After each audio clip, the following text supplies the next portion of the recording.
Hello, lại là Quang Trung đây. Quang Trung xin chào cô chú và các anh chị và các bạn ha.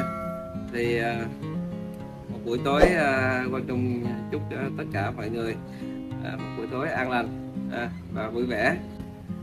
Thay vì cái buổi tối chung ngồi chung uống cà phê hoặc là đi tắm gẫu với bạn bè, nhưng mà thật sự ra chung tâm sự với mọi người tí xíu cái này. Thì trong cái công việc hàng ngày của ngành điện lực và các ngành khác và vân vân, thay vì đó thì thật sự ra là chung đi chơi, chung đi lên làm cái gì đó, nhưng mà chung quyết định ngồi ở nhà để quay một cái clip chia sẻ lại cho cô chú và các anh chị và các bạn xem trong cái lĩnh vực nghề nghiệp cũng như là những cái thiết bị đồ gia dụng trong nhà. Thì cái clip ngày hôm nay đó là một cái chiếc tủ lạnh và chung nhận của khách sửa. Con này là cái con thực sự ra là nó vật vã. Chung phải là tới 4 lần ha, 4 lần. Thì đêm nay nữa là đêm thứ tư đêm thứ tư, và 4 lần này là xả ga đó. Thì lần thứ tư 3 lần không được và lần thứ tư thì tạm ổn đó. Thì Trung xem sơ qua thì hiện thấy nó tạm ổn rồi, nên Trung quyết định Trung chia sẻ lại cho cô chú anh chị và các bạn, cũng như là các bạn mới vào bước vào nghề hoặc là các bạn tay nghề còn yếu, thì các bạn Trung chia sẻ ở đây để anh em có một cái lộ trình làm nghề nghiệp của mình được càng tốt hơn đó. Thì đây là một cái con tủ LG nha, một con tủ LG inverter. Nó là hiện tại là 275 lít và dung tích nó của nó tầm khoảng là 252 lít. Đây thì khách nó dán lại, nó sợ tủ rất là đẹp, nhưng mà thật sự ra khách dán đề can nhìn nó rất là ghê, nhưng mà tủ bên trong nhìn rất là đẹp đó mọi người. Con tủ cũng rất là to, nhìn rất là đẹp luôn. Thì Trung cũng nói luôn tại sao đây đó. Trung nhận của khách về cái tình trạng nó như thế này, Trung kể cho cô chú anh chị em và các bạn nghe ha. Đó, bỏ cái đồng hồ ra. Tình trạng của nó là xì máng nước. Trung qua Trung nhận là xì hết cái máng nước, một hết cái chỗ này đó, và nước ở trong vàng rất là nhiều luôn đó. Thì sau khi Trung đem về, Trung nghĩ là xì máng nước như mọi khi thì nó cũng không có nước nhiều trong vàng lạnh đâu đó, nhưng mà thật sự ra là cái lốc nó chết luôn đó mọi người. Cái lốc này, cái camisol này nè, tức là cái lốc, cái máy nén camisol thì nó đứt luôn đó, rất là đau ha. Chúng thấy nó vẫn còn chạy nha, vẫn còn chạy, lốc vẫn chạy luôn, vẫn nén ok luôn, nhưng mà chút xíu nói chung sẽ nói cho mọi người nghe. Nó oái cái chỗ này lầm chết luôn mọi người sau khi Trung xả những cái khúc ống đồng này rồi, cái này là Trung sơn này ha, Trung làm lại rồi, Trung xả ra, Trung nói ngay từ đầu Trung xả ra rồi, thì Trung lấy ra ngoài, Trung kêu thợ của Trung là rửa sạch sẽ và làm một cái dàn mới đem vô đây. Sau khi đem vô đây, trước khi đem vô thì Trung dùng đầu tiên Trung đuổi Trung xúc vàng đó, bỏ phin xúc vàng luôn đó. Thì sau khi mà xúc vàng rồi thì mới tới là dàn lạnh nha, mới tới dàn lạnh. Thì sau khi dàn lạnh xong thì hàng kết cấu vô ok rồi, đem cái lốc đi xúc và thay nhớt mới hoàn toàn lại nha. Thì đem vô chạy sạc ga chạy ok, nhưng các bạn biết làm sao không, âm tầm 6 độ lốc ngắt, âm tầm 5 đến 6 độ ha, thì lốc ngắt và đèn đây báo 7 cái đèn chớp này báo 7 cái. Đây là cái đèn chớp đỏ đỏ này nè, đó là đèn báo hiệu lốc á, đèn chớp báo 7 cái. Và nguyên nhân mình đi tìm thì mình ở trên cái bo này nó có cái nút test nè, mình test lại thì nó vẫn chạy nha. Mình test xả đá, nhấn một cái, nhấn cái thứ hai thì nó sẽ chạy lốc. Nó xong quá trình xả đá nó chạy lốc thì nhấn cái thứ hai thì nó đã chạy lốc ha. Nhưng mà nó cứ chạy một chập âm một tí xíu thì nó sẽ ngắt lốc. Thì Quang Trung tìm hiểu được là cái bo nó không hư ha. Sau khi mình đưa ra những cái phương án 1 lốc 2 bo thì lốc mới vừa thay nhớt xong mà vòng vòng chạy nén ok, lạnh bút luôn, không lạnh âm luôn, nhưng mà không được. Thì mình mới suy nghĩ tới là cái bo. Thì mình kiểm tra cái bo, test cái bo sơ thì không bị gì hết. Quay xuống làm lại, coi lại cái lốc, kiểm tra lại cái lốc thì các bạn biết rằng lốc đã bị đai. Và mình đo lấy đồng hồ, đo 3 chấu thì không đều đó. Thì cái dòng LG này nó rất là khó chịu. Chắc các bạn đã hiểu được rằng là cái dòng LG đúng mã lốc nó mới chạy được. Thì mình quyết định mình đem đi mình đổi một cái lốc ha. Mình đổi cái lốc thì đem một cái lốc đó về thì nó vẫn chạy tí xíu à. Nó khác mã mà, nó khác mã tí xíu thôi. Nó là cái mã là FN 088 NM gì đó, Trung không nhớ rõ nhưng mà Trung nhớ là 088. Cũng đem cái lốc 088 về chạy không được nha mọi người đó. Thì nó vẫn ngắt lốc. Đèn báo trên bo là 7 cái ha. Đèn báo trên bo là 7 cái.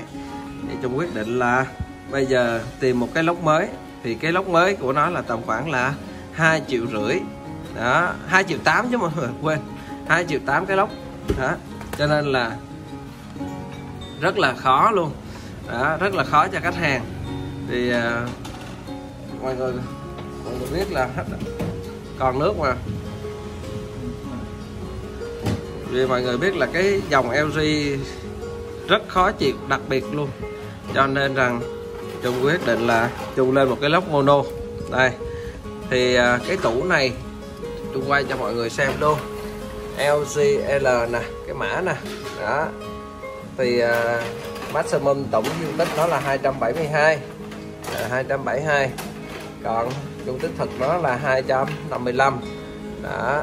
Thì trong cái thông số để mà mình chọn con lốc làm sao mono, làm sao để cho nó chạy cái tủ lạnh 272 lít này thì Trung quyết định là chọn 1/4 nha.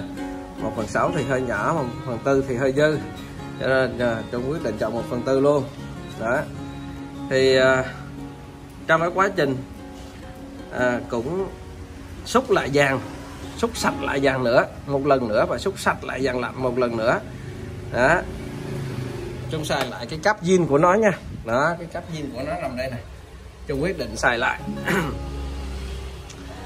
Sau khi xài lại và sạc nó có cái hai cái là cái cáp zin của nó đưa vô một cái là 235 BSI, ghê chưa? Thì Trung đo thử là 235 BSI. Đây Trung xài luôn đó. Thì 134 mà 134 thì tầm khoảng 200, 220, 235 quất luôn, Trung đâu có ngán đó. Thì đem vô, rốt cuộc không chạy được mọi người, rốt cuộc không chạy được. Không phải là như thế nào mà bị nghẹt, âm tới 25 độ, 24, 25 độ. Nhưng sau khi mà âm đạt được như vậy rồi thì bị nghẹt. Đau đầu chưa? Dao không phải chưa biết là bị nghẹt nha. Âm 25 độ ngon lành cành đào. Khách nhà khách đã buôn bán mà, cho nên khách hối thôi đem đi giao cho khách. Mình làm bằng tâm huyết mà. Giao cho khách xong hôm sau khách kêu là lạnh đông cứng, nhưng mà sau rồi nó lại tan mềm ra hết luôn anh ơi. Rồi mình nói ủa sao kỳ ta, có khi nào hư sensor không? Rồi quyết định thay một con sensor cảm biến 8 kg vô, quay qua hôm sau bị tiếp, cũng lại cái tình trạng bị bệnh cũ.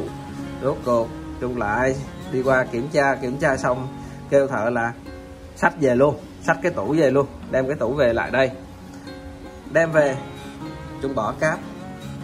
Trung xài một cái cáp 1/4, cáp 1/4. Trung xài đã xong, Trung bơm vô lạnh được 16 độ lại bị nghẹt. Các bạn biết kinh khủng, không có ai mà không bị vật hết đó mọi người. Thật sự làm cái nghề điện lạnh này không ai bị vật, mà đã vật rồi thì hôm nay Trung mới chia sẻ lại cho các bạn rằng hãy làm thật kỹ và làm như thế nào để chạy được ha. Cái tủ này lúc này nó đang xả đá rồi, thì quan trọng là cái xả đá và chạy lại xem nó như thế nào. Giờ nó đang xả đá rồi, kim đồng hồ lên rồi, hiện tại là âm 8 độ thì nó đang trong quá trình xả đá. Chúng nói tiếp ha. Đó, Trung quyết định Trung bỏ cái phin khác, Trung thay một cái phin, Trung tách ẩm phin xong, Trung hàng cáp vô, hàng cáp 1/4, 3 mét 1/4, lốc 1/4, hàng cáp 3 mét là đúng y chang luôn, 225. Đó, đồng hồ Trung báo là 225 PSI. Rồi ok, đóng cụp vô, Trung sạc ga. Mọi người có biết như thế nào không? Chạy tới bây giờ luôn, mọi người thấy ghê chưa? Và cái lốc này là Trung thay nhớt một lần nữa luôn đó nha.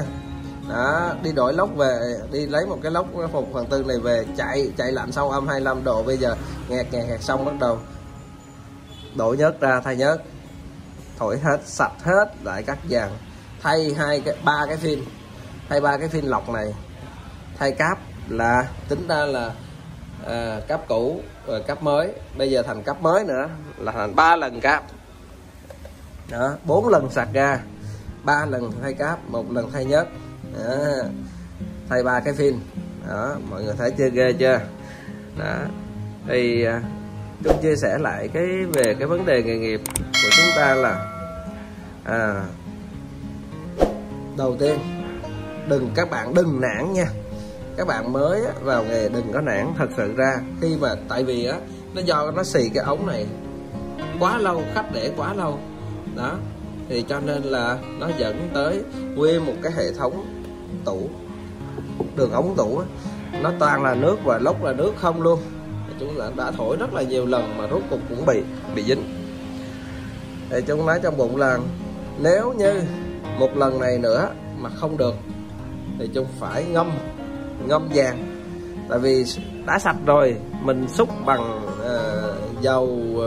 dầu nghẹt đó, rồi mình xúc bằng xăng, mình xúc dầu nghẹt, mình thổi bằng ga, mình thổi bằng nitơ các kiểu, chứ không phải là Trung làm không kỹ đâu mọi người. Nhưng mà nó đã vào trong hệ thống này, nó đã nằm trong đường ống này quá lâu đó, cho nên là mình sẽ bị dính đòn. Thì không sao, anh em làm nghề ai cũng phải dính đòn, và dính đòn như thế nào và làm khắc phục nó ra sao để cho nó chạy được, đó là một cái quá trình, là cả một vấn đề đó.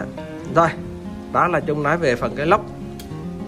Về phần cái bo thì anh Trung đã đi nhờ một anh em đấu lại cái bo invert thành mono, tức là không bỏ gì hết, cảm biến vẫn xài cảm biến, tất cả đều xài hết, nhưng mà mình chỉ có đấu lại và mình tách ra 2 cái dây này đi xuống lốc thôi đó, chứ không có, ngoài ra mình vẫn xài bo bình thường ha mọi người ha.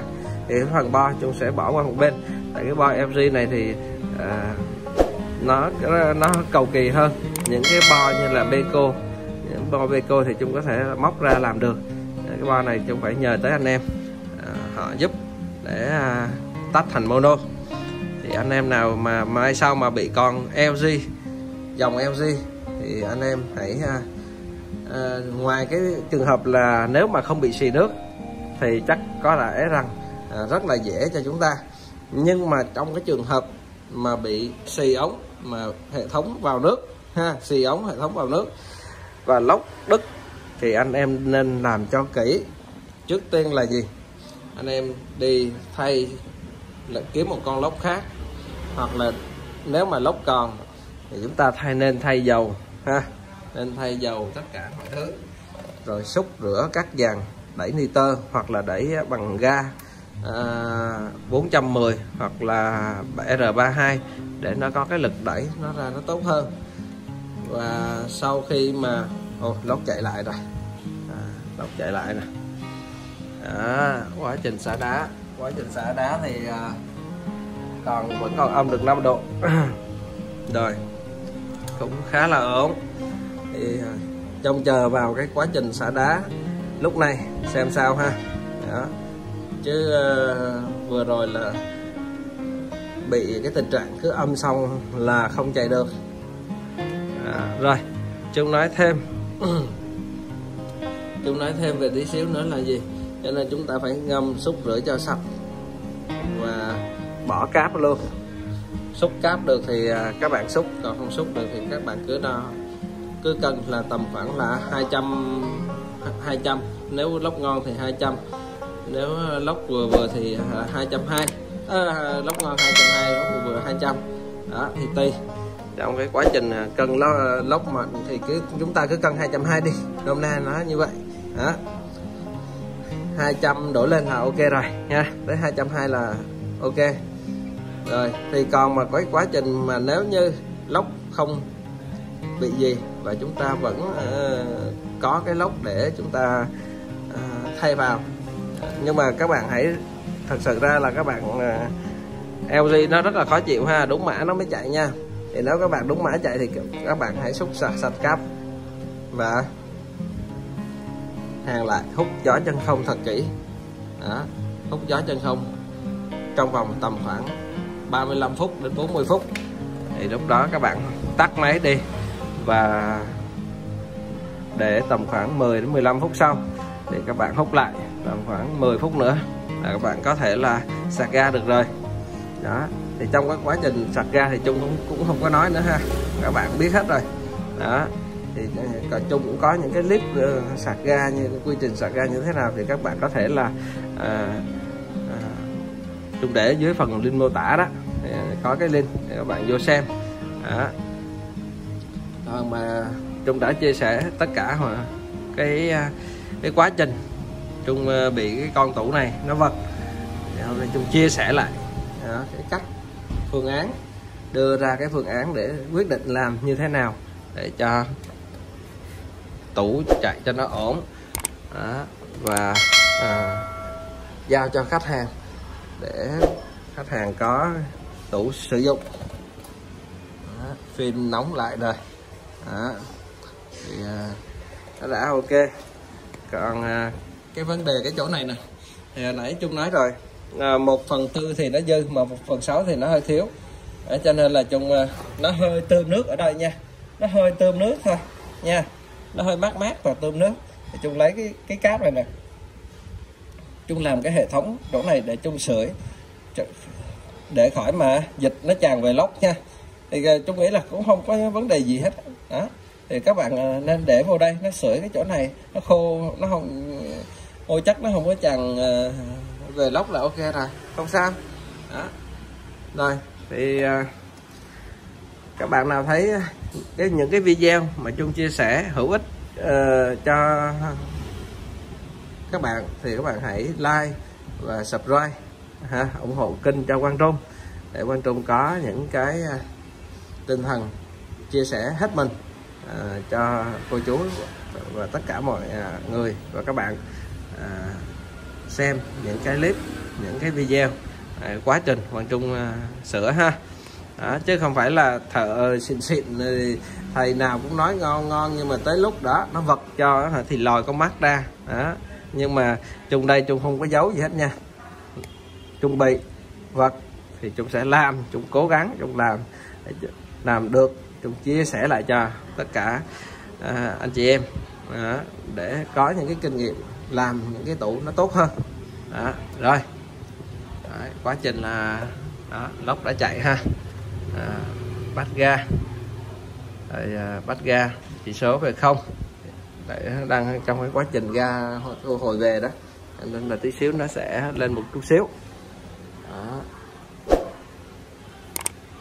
Rồi, cái clip hơi dài ha. Rồi, cảm ơn cô chú và các anh chị đã xem video của Quang Trung nha. Quang Trung xin chào tất cả mọi người.